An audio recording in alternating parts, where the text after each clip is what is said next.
how fashion is contributing to this huge plastic problem, because I'm sure not many of them are still aware of it. So most of our clothes today are made, generally speaking, 70%, you'd say, of our clothes today are made either purely of oil or partly. When we wash them, and actually when we wear them even, and certainly when we dry them, our clothes are shedding microfibers. And these get in the ones that have been most concerning to people. People think more about the oceans, but actually they're everywhere. But when we wash our clothes, for example, because our washing machines contain no filters, the microfibers wash off of them into clean waterways, and that today we're putting into our oceans about 500,000 tons of microfibers annually. And they consist of all microfibers in the oceans. 35% are from our clothing.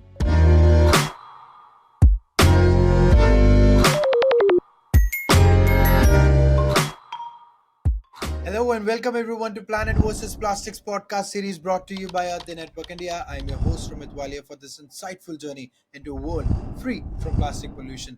Today's topic is fashion versus plastics. One of the largest contributors to the plastic pollution is the fashion industry. And to tackle that, we're going to be talking about how the industry has been changing and how we need to change. And for that, we have with us Miss Shelley Rogers, who is the coordinator for fashion for the Earth at earthday.org. She's joining us from the US, and let's hear more about fashion versus plastics. But before we dive in, here's a quick reminder. The views expressed here are for general informational purposes, and we encourage you to do your own research. We're here to spark ideas, inspire change, and navigate the complexities of plastic pollution. So, welcome, Miss Shelley, to the Planet versus Plastics podcast series. And with the topic that we have today is fashion versus plastics.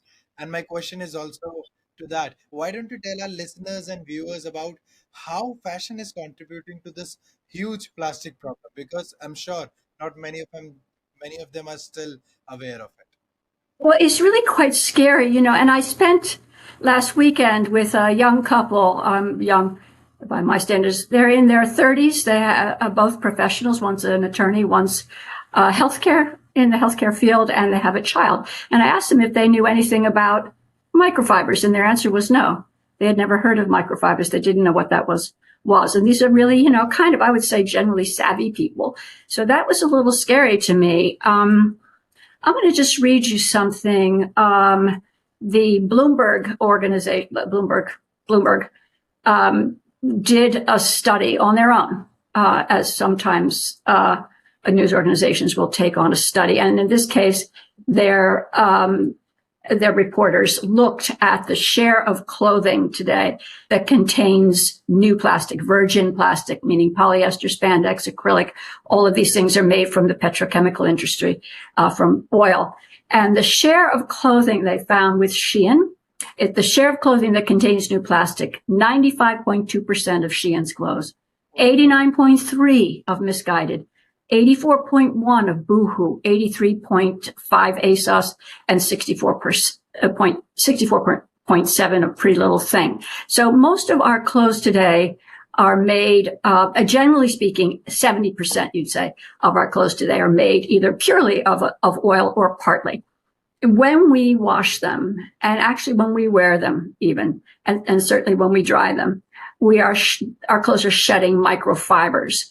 And these get in the ones that have been most concerning to people. People think more about the oceans, but actually they're everywhere. But when we wash our clothes, for example, because our washing machines contain no filters, the microfibers wash off of them into clean waterways, and they get into, in certain countries, developed countries, highly developed countries have highly developed wastewater treatment plants.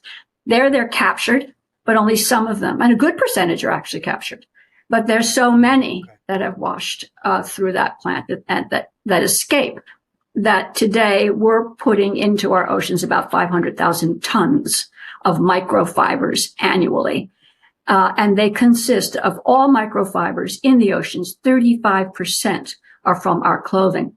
We had a great group of people on a webinar that we just did called Planet versus Microfibers, Plastics, Gigantic Little Problem. And we had an Arctic explorer who talked about going up to the Arctic and taking 71 samples one summer there.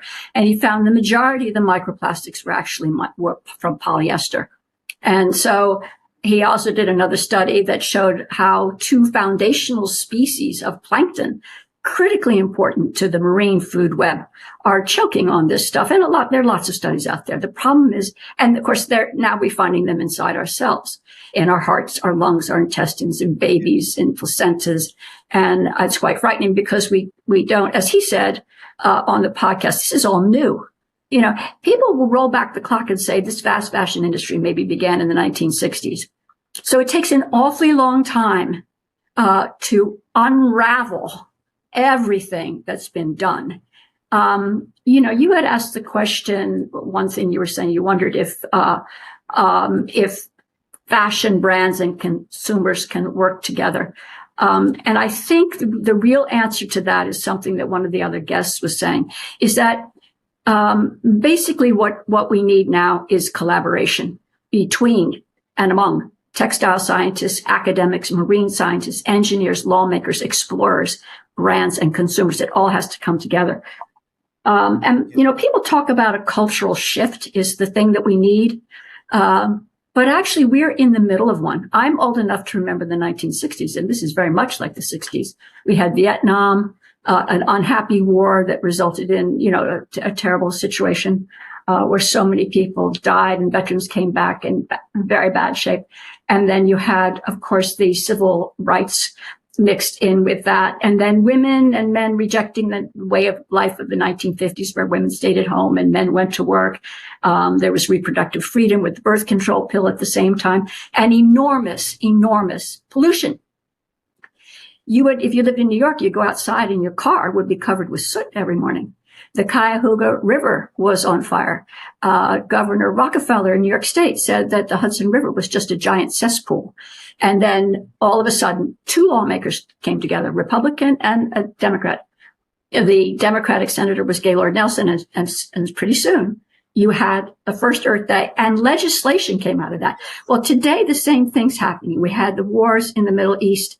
We have assault on reproductive freedom. We have not civil rights, but Black Lives Matter, which is civil rights. And you have the COVID virus. And you have something really very new, which is social media. Although it may seem like it's old, it's new. And again, what you're seeing is legislation. And that's what I am most concerned about.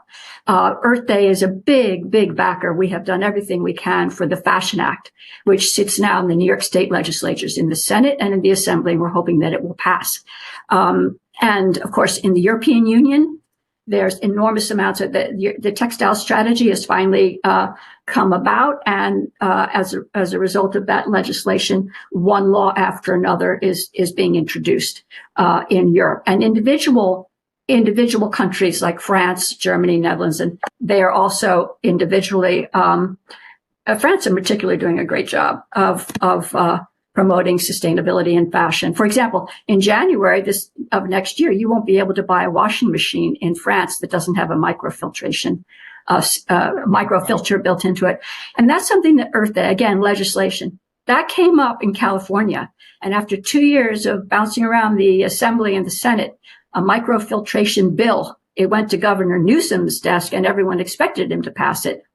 And that would be where any new machine bought by 2029 would have to have a filter in it, and he vetoed it, sadly. So we're gonna continue on our journey with that because legislation is so important, you know. So there are a number of things like that, but it's scary. Yeah, what's going on, and I do think we're changing because I do think young people have had enough, and I think that they're choosing differently. The swapping, thrifting, all of that. I was just reading that, you know, with ThreadUp's recent report showing that they are beginning to break even because it's been a hard time for them, but it's coming about. They're doing really well, and I just am trying to find my note here about how last year in 2023, the total value of merchandise sold on resale platforms in the U.S. reached 20 billion, which was up 11% from 2022. And analytics say that gross merchandise value is expected to more than double to 44 billion by 2028, outpacing the wider apparel sector. So that is Gen Z. Now, Gen Z is also shopping for fast fashion. And, you can't blame them. You can't blame them at all. I never blame the consumer. I strictly blame, in my mind anyway, just speaking for myself, blame brands, because their job is to make you buy as much as possible.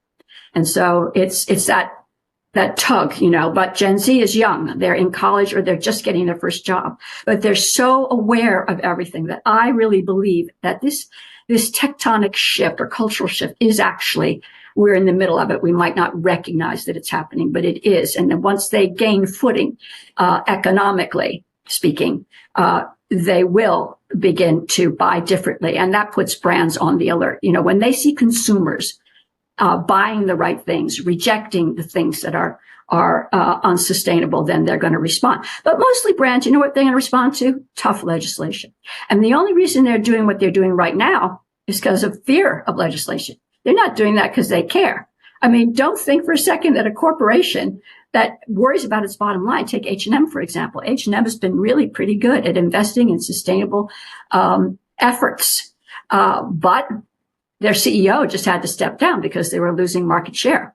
And so the new CEO is talking about, now we're going to speed it up. We got to get faster and faster, which means that, people are worried that maybe H&M will stop doing the kind of investments they were doing and making the efforts they were doing, because they're seeing their market share drop vis-a-vis their biggest competitor always was Zara. Now, of course, everybody's competitor is Shein and Temu out of China. And they are scary. They're looking to go public, which is frightening to me. Nobody even can imagine. Right now we think 100 billion garments are being produced every year, which is mind-boggling.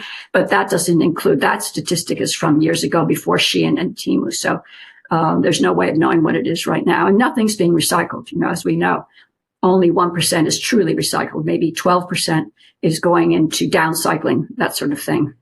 Yeah, that's very right. Even in fact, I was just reading that around 92 million tons of textile waste that all the countries globally produce. It's a huge waste that we need to deal with, and mostly, as you said, it's synthetic, it's polyester. You know, you very rightly put it that legislations are at the very forefront of the whole solution thing, and I also believe that so many individuals, young people from the Gen Z generation are coming forward. They're switching to sustainable fashion. Sustainable fashion mostly is about not buying new thing. It's not always about buying sustainable. And I've seen my friends changing their perspective, but still a huge, let's say, percentage of people are going to the fast fashion. And I also believe that it's because of the new trends coming in. But that also reminds me, I'm not sure if you have seen that. Very recently, I think this week or last week, there's a company, Ajio, AJIO. They have launched a product which is a AI kind of product. They have fibers, which is a technology. It changes the shape.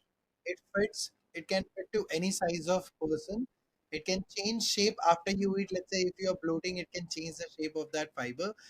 And it has a small, like very small, something like this, which is on the back of your dress, and you can change the colors. You can change the patterns. So that is something new that people are trying to do with the technology. If I have that kind of a wear, I'll change it every day and I don't have to contribute to the plastic waste. So things are changing. I'm excited about it. I'm excited They too. plan to launch it in 2025.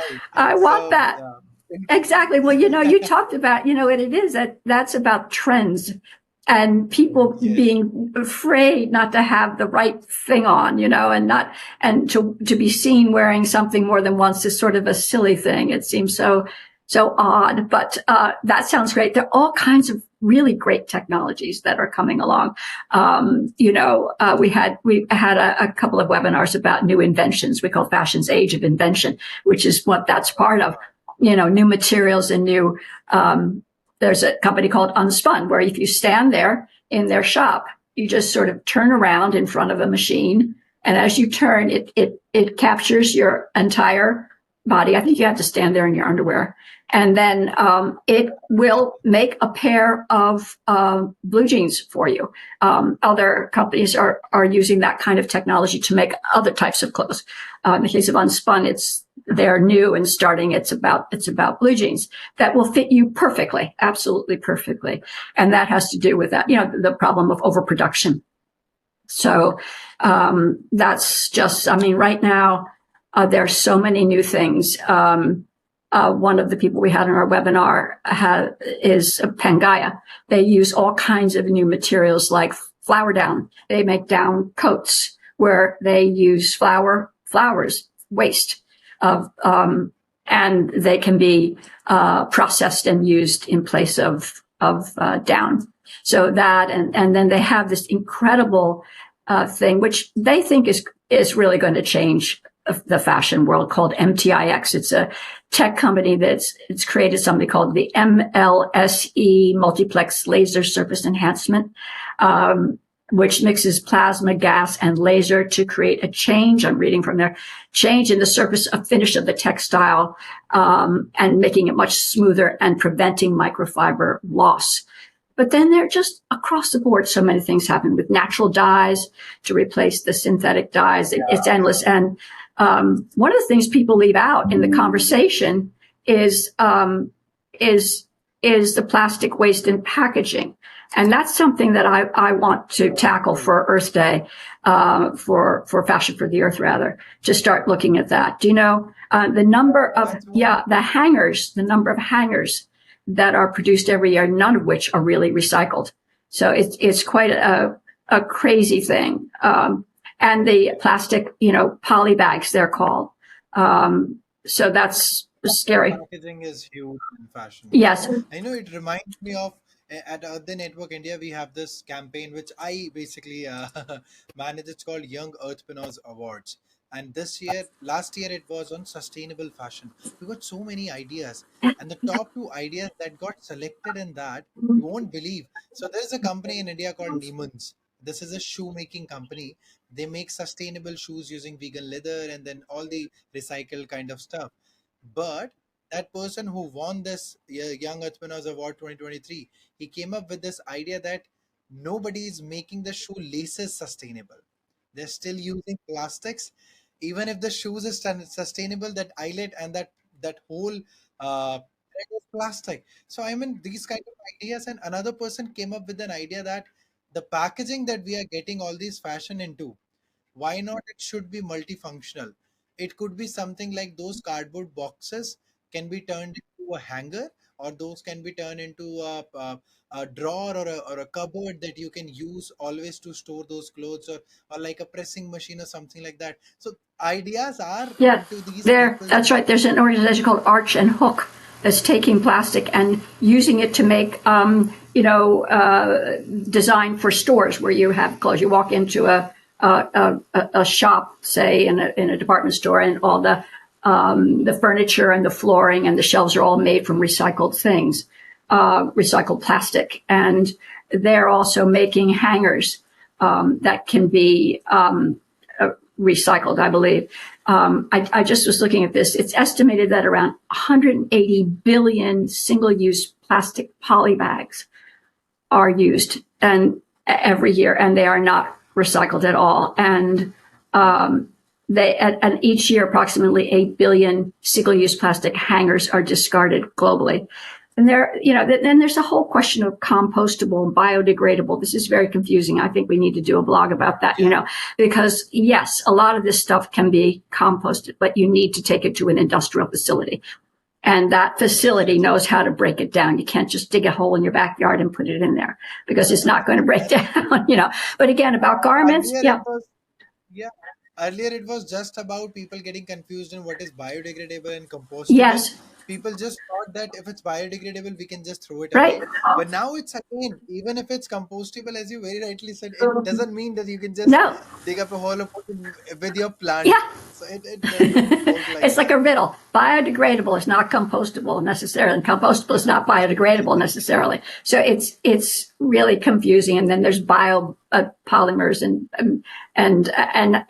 bio-based polymers, and there are Polymers, plastics yes. made from bio-based things, even though they're plastic. And so it's all that just needs to be clarified. That's one of those things that nobody understands, like cholesterol and monounsaturated and polyunsaturated. One of those things that we're all As confused soon as about. it becomes too technical, yeah, as soon as it becomes too technical for people, people are like, oh, I don't want to. That's right. Let's just buy a T-shirt and that's it. I don't want to go into detail. It's Exactly. it's the mentality. But you know Exactly. what? Recently, I was also seeing this conversation that our Prime Minister had with Bill Gates very recently, Oh, and he was also wearing a similar piece like I'm wearing this. This is called a koti.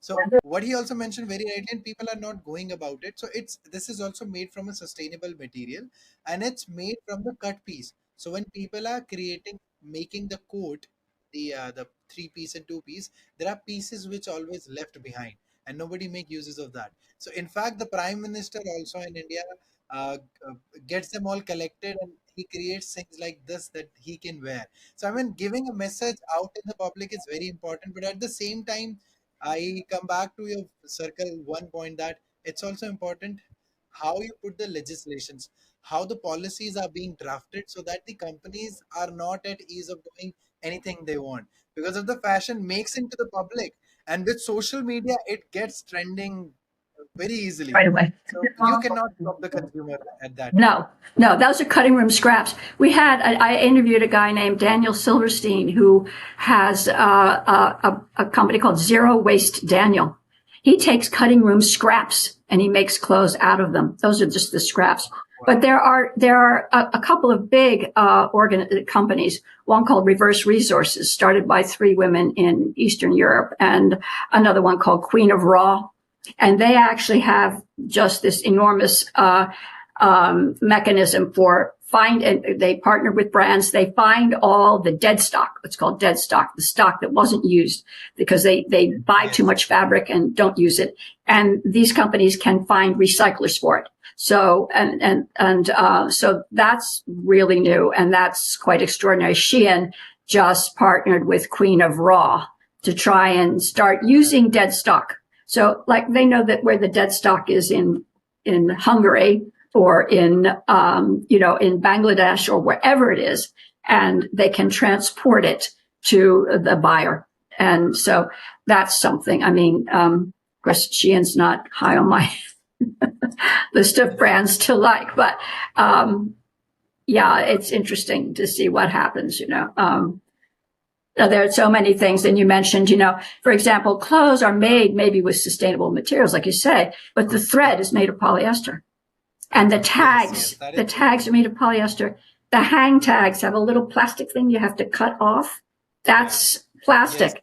Those get thrown in the trash. It's just an endless amount of Yeah. trash all around our Those clothes. small pieces never make it up to the recycling. Yeah. Even if we are just shifting the plastic from one place to another, those small pieces are always left behind. They are in a soil, and then they get into microplastic and stuff like that. So that's Exactly. tragic. And with a thing like fashion, so we also say that in Hindi, if I say it's called roti kapda makan, in English, if I say it's called bread to eat, and then clothes to wear, and a roof to live are the three basic necessities of life. But with the second necessity of life being called a cloth, I mean, it's huge. The market is huge. So tackling that market, I think it's going to take time, but I'm glad that organizations like us, like earthday.org, is doing so much, and fashion is at the center stage of the initiatives. It's really good to see. And I think my last kind of a question from you would be, a kind of a conversational flow would be, what would be that one piece of advice that you would like to give to all of our viewers and listeners, that which reflects this message of how important it is right now that we should change?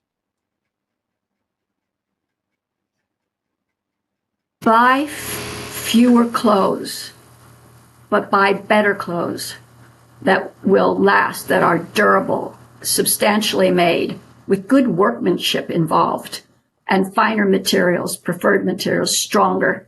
So buy many fewer clothes because you don't need them, but buy better ones. Yeah. And that's the key. In the end, actually, I would like to say that when you buy better clothes, you look better. I think, a lot of people think I've got to be on trend, but they always look like clothes from a fast fashion company. They never really, there's so many things to say about that, but I would say, generally speaking, we're overbuying. We don't need the clothes. Also, to buy fewer, you have to think a lot about your closet. What's in your closet? Do you Yes. really need it? And if you buy it, is it going to go with anything you have in your closet? Oftentimes you get it home and it doesn't go with anything. If it's bought online, it doesn't fit you. The color is really bad. You look kind of seasick in that pea green outfit. You have to really think. So to buy fewer and buy better, you have to first do some thinking about what you've got already. So that requires some thought. I think a thought is a good thing to apply to shopping. We have so much impulse buying just for fun, buying because we want to go out with our friends and, because that looks nice. But no, I actually being thoughtful. So you can't, yeah. It, it is an impulse, you said, right? As soon as we see a color or a design, we just like, oh, we should buy it. But uh, in India, people are very worried about when they go to a wedding or when they go to a birthday party or some function. They're worried that aunt or that cousin had already seen me in this dress. But then I always tell this to people that the earth will not remember what you wore to someone's birthday. The earth will remember what you did for the That's people. right. So I just want to. Yeah. And I will say from the vantage of age that people are not actually looking at you that much. Most people are self-absorbed. They're really thinking much more. As you get older, you realize nobody ever cared what I had on that day. Nobody cared about this or that. It's just really people think mostly about themselves. So anyway, That's a great point. yeah. And so with Yeah. that, I think it's a wrap. A very wonderful, very factful and insightful session we had. And thank you so much for Thank joining. you, Rumit. Thank you so much. Take care. Yeah, and for the audience, keep it clean, keep it green, buy less, buy good quality, and remember every day is Earth Day.